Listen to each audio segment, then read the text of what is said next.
The Ukrainian drone army is always busy taking out Russian equipment.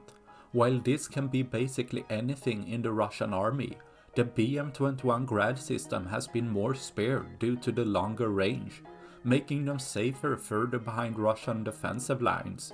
But lately the Ukrainian drone army has managed to take out more Russian Grad system, possibly due to penetrating further into Russia's defensive lines, as well as Russia's electronic warfare capability is wearing down at different sections. As seen here again when a FPV drone came flying from the front of the Grad system, as the signal was lost just as it was going in for the strike.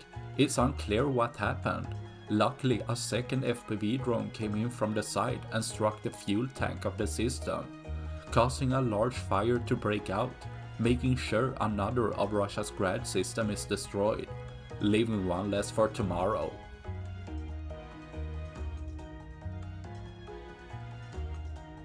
That's all I had for this video.